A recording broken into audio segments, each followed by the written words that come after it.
everybody, hello and welcome as always. I'm Sean. This is In The Mix, episode number 47 of our Pentagon challenge. We've got another huge episode today, not just because we've got semi-final first and second legs against Palmeiras in the Copa Libertadores. I'm also going to give you guys a bonus episode, because this episode's a day late, which is going to be Boca Juniors versus River Plate, one of the biggest games and derbies in world football. We've got 3 games we're going to try and get through, a whole bunch of content and matches. Let's jump straight in and see how we've gone. So first and foremost, looking over on the far side of the screen, as you can see there, sitting top of the division so far, 10 games played, 10 straight wins, plus 34 goal difference, 30 points, with 6 points clear on Newell's Old Boys in second position with 1 extra game in hand. Boca, who we will play again in this episode, we're currently 9 points ahead of them as well. We are the only undefeated side in the competition. We're the only side that has won all of our games in that competition. So things domestically going really, really well. Of course, in the last episode as well, if you didn't go and watch that one, we beat Atletico Mineiro across 2 legs, 7-2 on aggregate. We then beat Tucumán 3-0, a bit of a tighter 1-0 victory against Lanús, but we did get a very, very early goal, which helped us quite a bit. A 3-0 victory against Instituto, and then beat San Martin 6-1 in the Copa Argentina. That does set us up for this semi-final first leg against Palmeiras. As we know, anything can happen when you reload the game and go to record and all that sort of stuff. But we're going to play that one. We're going to play the game against Newell's Old Boys. Even though they're in second, we'll play that one off screen. I want to bring you guys the game against Boca, because obviously it's a huge game in world football. And then we're going to jump ahead a little bit and bring you the second leg against Palmeiras, potentially setting up a Copa Libertadores final episode later on this week. And it would be, at least to me, ridiculous to win that competition at the first time of asking. But I guess that's just kind of the nature of this challenge. We had a really long period at the start where we didn't win a whole lot as we tried to establish ourselves, get our coaching badges, all that sort of stuff. And then since then, really since we got South Africa, we've just kind of bounced around, smacking teams around with some very, very good sides. So I'm excited for that run to continue. All right, and looking at the squad, we're close to full strength. We've got a couple of players that are out here and there.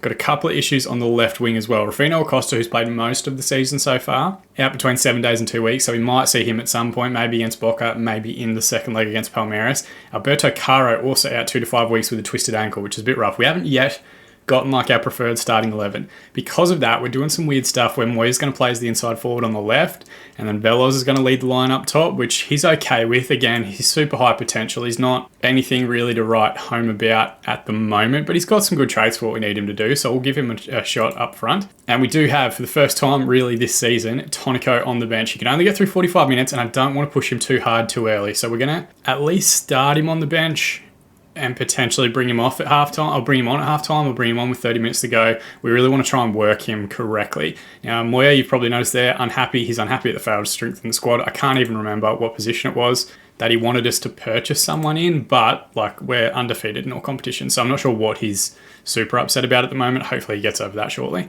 Otherwise though, home leg up first, so we're going to go with our attacking instruction and style. Hopefully we can get ourselves a good result and then carry something into the away leg to try and get a decent result in a first run in the final of that competition. It is, of course, I think the 3rd consecutive match we've had between Argentine and Brazilian opposition in this competition. Seems to be like an ongoing thing. I'm not sure if that's hard-coded into the game or if it's just something that's happening by coincidence, because there have been a couple of Brazilian-only ties, a couple of Argentine-only ties, but we're in really good form, so I'm hopeful that we can carry it into a good performance. They're playing a 4-3-3, which is good for us. I think the 4-2-3-1 is the shape and formation that we tend to kind of struggle the most against, just because of that space and that gap that we leave in midfield. Britos as the enganche doesn't do a lot of defensive work, so hopefully this is a good little matchup for us and we can get some good pockets of space at home and a good performance to carry into the second leg. In the other semi-final, all Brazilian affair, Grêmio versus Flamengo. Flamengo looming large as being one of the better teams in this competition over the last few seasons. Britos here to Alvarez.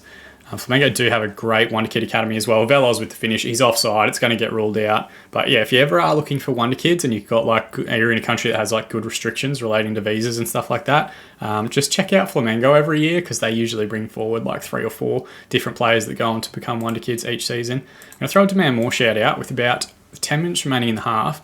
Alvarez comes forward here, tries to switch it out to the left. I'm not sure who to, but we're going to retain possession. Now Moya playing over on the left. Munifo gets forward, goes to strike himself. Bruno Augusto engulf Palmeiras with a good save. It's not been bad looking at it statistically, but we haven't had that many highlights. You can see Palmeiras haven't had any shots at all, so we are controlling possession and the play, but they are kind of limiting us to pretty small opportunities. I'm just going to say this is a great opportunity to show the pundits are all right to back you up. I'm going to tell the defence I think there's a lot more to come from them, and same for the midfield. Forwards look good. And we're going to make that tactical change. We're going to try and get Tonico through 45 minutes on his return from injury. Fingers, toes, arms, eyes, ears crossed that he doesn't have any issues. Alvarez apparently not playing particularly well, but we'll hold off on that one. We'll have a look at that as we get towards the hour mark. And as we start the second half here, not only is it Tonico coming on the left as the inside forward, it also moves Moya back to that advanced forward role, which he has been excellent at over the last couple of games. Through the hour mark now, so we're going to hit pause, we're going to make our other changes, and we're just going to do these head over heart. So we're going to go with the player condition as the big one. So Britos is going to come off, Zaragoza is going to come on as the Enganche. Moya, I don't have anyone to take him off for because I just removed Axel Veloz. Alvarez is going to come off for Diaz at right back. Can I make any further subs beyond that? No, it will not. So that will use all three of our subs, but it's going to get some fresh legs on in some key positions. And we're going to throw one more demand more shout out there. A nil draw doesn't kill us by any stretch because I think we are good enough to score away from home. But given the dominance that we've had in terms of shots taken and the XG and all that sort of stuff, but having said that, we haven't had that many clear-cut chances, which is what gives us the highlights. Both sides on 0 clear-cut chances, which isn't ideal. Bit of a board draw to date. We're into the last 10 minutes, so I've thrown a demand more shout out there, and we will see if that's enough to inspire the team. I can see Ebert Williams came on at left wing-back, did play with us at Copa America, if you remember, back in those days. And at full time, a 0-0 draw, a bit of a boring result, but it will have at least fired through quickly for you guys, which helps with the episode length, trying to get this extra episode in. And in the other game, Gremio took a 1-0 lead against Flamengo, which is very interesting. Both ties, you would think, still relatively on a knife edge going into the second legs. You'd think Flamengo could potentially overturn that deficit. You would think that, it's really all to play for. I think Palmeiras will be really happy with that result. Definitely the happier of the two, but I think we can get at them. They didn't impress me that much that I'm fearful about now travelling to their home ground. And I guess we got 45 minutes in Tonico as well, which is going to be super important for us. If you guys with low condition, really just anyone around that halfway stage, I'm just going to give them one rest day after the match just to try and get them back to full fitness before we head into the second leg. But magic of editing, we're going to jump past the game against Newell's Old Boys here, and we're going to come back and play the game against Boca Juniors. I'll see you guys in a second. All right, so jumping forward, we're now at the game against Boca versus River. We did only draw against Newell's Old Boys, a 1-1 draw, which does keep them in second spot. It does keep us 6 points clear. We do have a game in hand to potentially go 9 points clear of them as well. Not massively frustrating because I understand they're a good side, but it was a 93rd minute equaliser, which stung a little bit. We were on top of them, particularly in that early part of the second half. We got the goal that we deserved through Facundo Alvarez. Had a couple of extra chances here and there to also get something, a second goal, I think, and then just kind of one of like those jammy long ball over the top from a goalkeeper. 93rd minute equalisers, which you hate to see, but again, wasn't expecting to go through the season this far undefeated. So to still be in range of kind of, that undefeated streak and then also to, be clear at the top of the table, it's not that big an issue. There are bigger games, bigger performances. I'd rather get through against Palmeiras. I think that's more important to me at the moment. But before we get to that, we need to get dominance in Buenos Aires and we need to take out our biggest rivals, Boca Juniors. If you haven't already kind of followed the rivalry between those two clubs, go and check out there's Copa 90 videos on it. There's Tifo football videos on it. Just search Boca vs River on YouTube. You'll find a million different fantastic things. It's a sea of colour. And from what my understanding at least, a very, very spiteful clash. Both sides having had some fantastic players and some fantastic history. Recently, actually, I think they played against each other in a Copa Libertadores final, which would be fascinating to see. Not going to happen this year. We're holding up our end, but Boca couldn't meet us.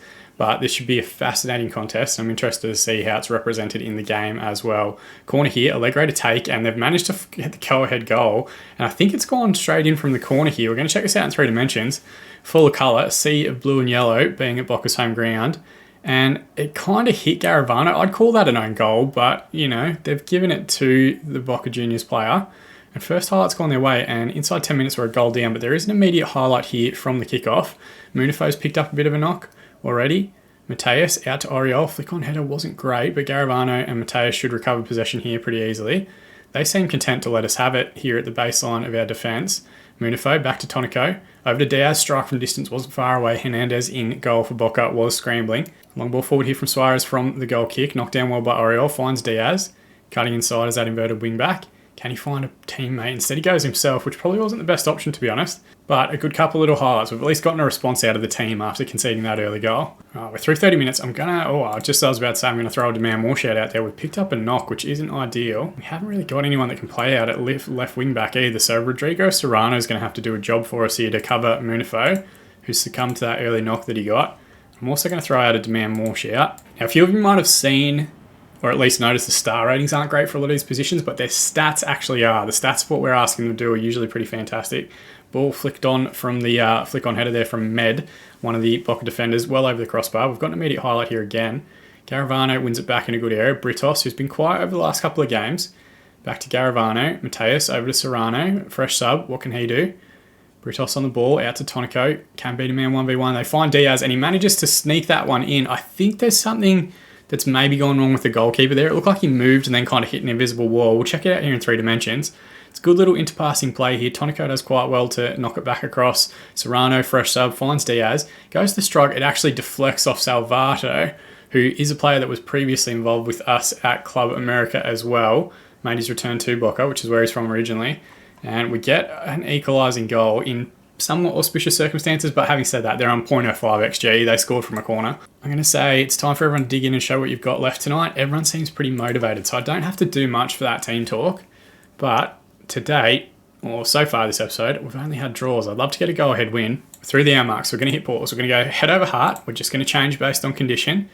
Britos again struggling a little bit. Mateus struggling a little bit. Di Benedetto will come on, and I think that's all 3 subs that we're able to use. Tonico and Oriol, they're going to have to kind of see out the rest of this match. There's a highlight here as well for Boca. Ball across the box was pretty dangerous. Thankfully, no one there to tap it home. Suarez maybe could have claimed it. The defence maybe could have cleared it away. I'm going to throw a demand more shout out there. We want to try and fire everybody up to go after this winning goal. Throw in here on the left. Zaragoza does touch him there. Di Benedetto wins it back, but his clearance is only as far as Gomez towards the top of the D. Back to Diaz. Gomez. Di Benedetto's right there with him. We had 2 men going to the ball there where we didn't really need to. Trujillo. Ibane's gotten goal side, and thankfully the drive from him. First real incursion we've seen from Boca where they've really worked a good opportunity to potentially score. We're into the last 10 minutes. We're going to throw a demand more shout out there. It's be quite underwhelming if I hype up this game as being one of the best in the country, and then we can only muster a 1-1 draw. And it's a bad little spell of form for us. 3 draws in a row after starting a new save session. And the referee's called full time. I'm going to say you're unlucky tonight, but goodness me, like 3 draws consecutively after winning 10 straight to start the season. That's a bit frustrating. It doesn't look like Newell's... Oh, no, Newell's didn't have... That was their extra game, so that was their recovery game. So we're now all on 12 games played, and we currently sit 7 points clear. I shouldn't complain, because we are still undefeated, but frustrating that hasn't quite worked out, I think, the way that we wanted it to. I'm going to give everyone a couple of days rest. We're just going to go with 2 days for the entire squad, just to get a few of these guys with like low conditioning out. You can see there's a bit of notice as well that a few people need a rest, given that they have played quite a few games in the early part of the season. But we've got a section that we're going to try and fire through here relatively quickly. So we're going to play Racing Club, Cologne, Argentinos Juniors, and Independiente in the Copa Argentina quarterfinal. And we're going to come back for the second leg against Palmeiras. Magic of editing. We're going to jump forward to that now. All right, so welcome back. We've jumped forward a couple of games. I'll run you through those results very, very quickly before we get stuck into the Copa Libertadores stuff. Of course, 3 consecutive draws. You guys have already seen that portion before the game against Boca. We beat Racing Club 1-0, Agustin Diaz with the goal, 73rd minute, the go-ahead goal there. We were the better side, I felt, throughout the course of the contest, so it was a very good goal to get. Then a 3-0 victory against Cologne after having a bit of a break, 2-week gap there for internationals, which I think helped us quite a bit. A couple of those knocks, injuries, all that sort of stuff kind of, cleared out of the squad. We started to get, a bit more consistency in our lineup. A very good 5-0 performance against Argentinos Juniors. And then in the Cup, our most recent fixture, a 3-1 victory against Independiente. They did make us work for it. It wasn't all our own way, but Moya getting a double, fantastic form from him. We want him scoring regularly heading into this contest. Palmeiras have a few out, you can see, so hopefully a couple of those players that are listed there, obviously they're not real, so I don't know them that well, but hopefully a few of those players are kind of like key people that they potentially would have been starting or trying to play as much as possible if they were available. So that's a big advantage for us. We've got Jesus Moya. If he can get one more Player of the Match award, he'll actually take the record for the most in a league season, which has been held by Gabriel Barbosa since the very first season, the second season of this game universe, which is fascinating to see. Gabigol doing bits in the early days of the Copa Libertadores. Now, our squad's got a couple of challenges. You'll see that there's a couple of different players here that look like they need rest and that they aren't quite ready for 90 minutes and all that sort of stuff, which, to be honest, feels like it's been like that the entire season so far. So Serrano definitely won't play. He's the one that's fully injured. Tonico is nearly back to full fitness, and I'm tempted to kind of throw him back in. So I think we might. And Alvarez is the other one as well. He wouldn't start, but we probably need some depth there for Oriol, just to get ourselves a starting 11 that's at least ready to go. No knocks, no injuries, anything like that. And maybe Alvarez coming off the bench will help resolve some of the needs of rest issues that he's got at the moment. Diaz in great form. He actually, I think, won the Player of the Month in the league last season while Alvarez was out suspended. So more than capable of jumping back in there and getting us a good result. Caro would probably start, not fully fit, so Munifo will continue. Tonico, who's had just the worst run of injuries so far this season, if you have a look at all this stuff, barely played any football and then fractured his ribs, I think the day after you guys saw him in the last match. So we don't want to rush him back either, because if we can get him fully fit and for a final, he's like one of those match winner type players that we'd want to get out there and available. But there's a whole bunch of different stuff that we're going to go through. So we need to win. So we're going to stick with attacking. I know usually I go that possession-based style and it's usually done us quite well. I think I'm going to stick with the attacking. I think we're actually creating quite a bit at the moment in all of our games, and we need to try and get a goal. If we can do that, maybe we get a goal in the opening like half an hour or so, then maybe we drop back to our possession-based style, knowing that Palmeiras have to come and attack us, leaving some space in behind, hopefully getting the likes of Moya and Oriol and Fina Acosta over on the other side, getting them further forward into space. That's really what I think we want to try and push for. So we're going to start attacking. We're just going to see how we go from there. Team talk, if we carry on today where we finished last time out, a place in the final will be guaranteed. A few seem motivated, but I'm not going to risk it. I'm just going to tell everyone I have faith in you to make a difference. Everyone seems motivated, which is a great response. And for Palmeiras, last time out they had a draw, which I think was against us. Do I have the Brazilian League loaded up? I've already forgotten. Moya in possession here, turning and can go. Oriol on the right-hand side. You can see how narrow we are in this final third. Munifo finds Acosta, and that should have done better. Maybe even could have squared the ball up to Moya there in the middle. But you can see how narrow we are. By the time we get to the final third, pretty much everyone's inside that width of the 18-yard box, and it's all quick passing and 1-2s and all that sort of stuff. It's very different from what we've done previously. Set piece here put in by Paulo Otavio. It's going to get cleared back to him. Now, Marin's heading the wrong direction for Palmeiras, but they've got an overlap here with Lucas on the right-hand side. Munifo goes to the ball now. Good challenge, and this may potentially go to a penalty. It looks like the ref might be getting a word here from VAR for the penalty review, and they've given no penalty. All right, so we've gotten away with one a little bit there. It did look in that highlight like potentially it could have been given. Otavio from the set piece. Suarez comes out and claims. Now, if we can get out early, we've got 3v2 here forward. Moya with the flick on header finds Oriol. Right-hand side, he looks to cut back onto the left, goes to strike himself. He had bodies around him, but Bruno Augusto, the keeper for Palmeiras, very good save. Britos with the corner towards back stick, and Moya was there, but again, the keeper does very well, comes out and claims. Throw in, right-hand side, chock full of highlights. We've given possession straight back to them. We have to be wary on the counter here. Mateus with a great chase and tackle. Garavano will recover possession. Now Oriol immediately cuts inside as that inverted winger. Can he find a teammate? Looks for Acosta now, back to Britos, edge of the area. Mateus' first pass isn't quite there. Oriol again on the right-hand side. Now Diaz. Can he get a ball back across? Moya was right there for the tap-in. It's an excellent, I think, saving tackle to stop that one from going into the back of the net. But a good little passage of play from the boys.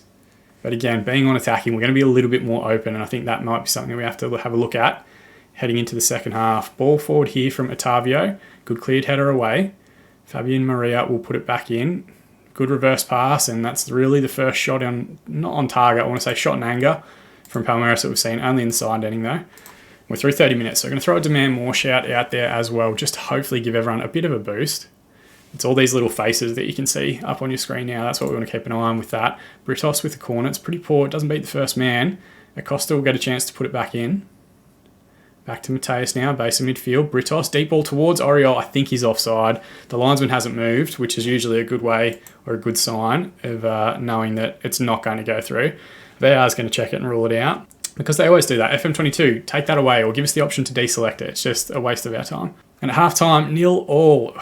5 shots, 3 on target, 0.6 XG and 55% possession for Palmeiras. 6 shots, 3 on target, 0.71 XG and 45% of the ball for River. I'm just going to say, unlucky boys, things just haven't gone right for us. I'm going to tell everyone there's a lot more to come from them. And then tactically, let's switch it up. Let's go to our possession-based style.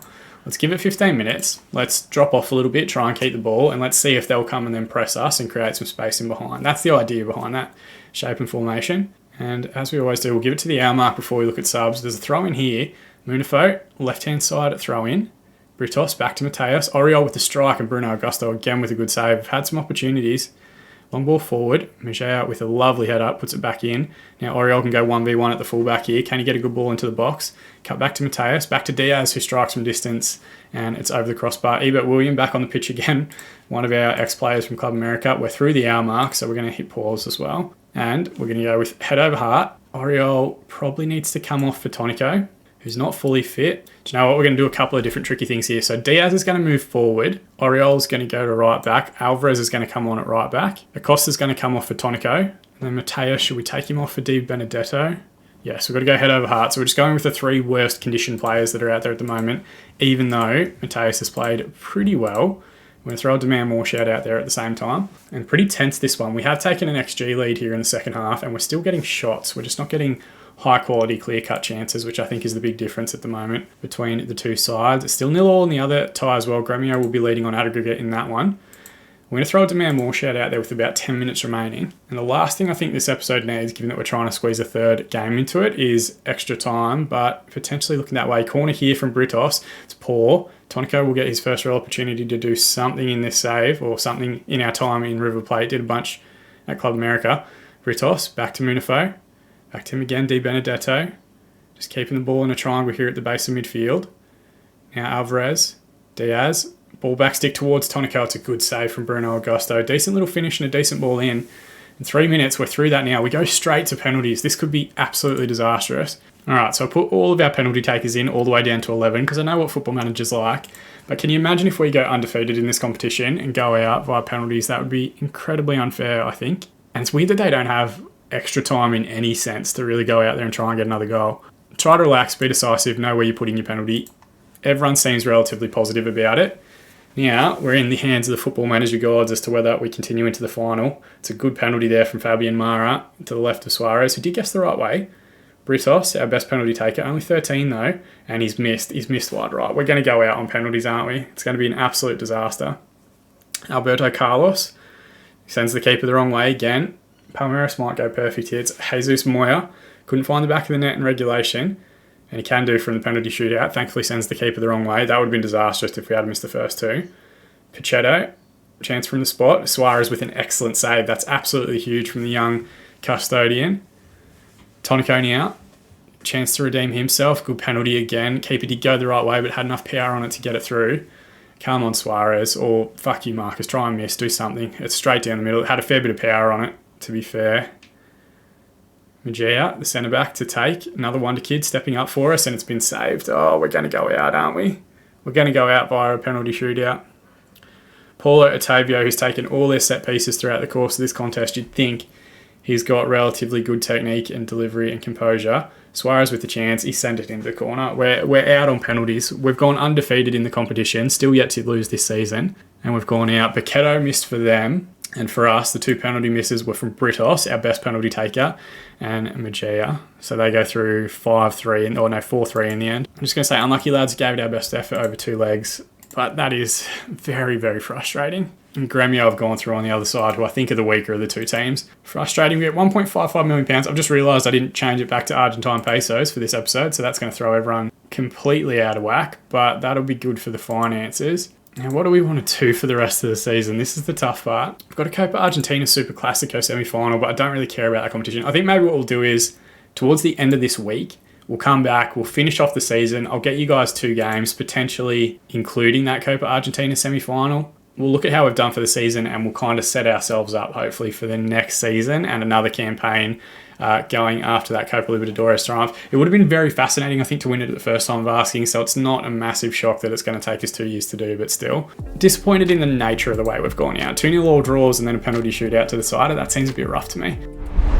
Anyway, guys, thank you so much for watching. I do appreciate it. It has been a bit of a longer episode with the 3rd game in there. If you enjoy that, let me know in the comment section. If you'd rather I kept them to that kind of 20-minute limit that we try and do each episode, of course, let me know. FM22 around the corner, let me know what saves you're doing, what features you want, all that sort of fantastic stuff. But more than anything, I just appreciate you guys watching along. As always, I've been Sean, and I'll see you all again in the mixer.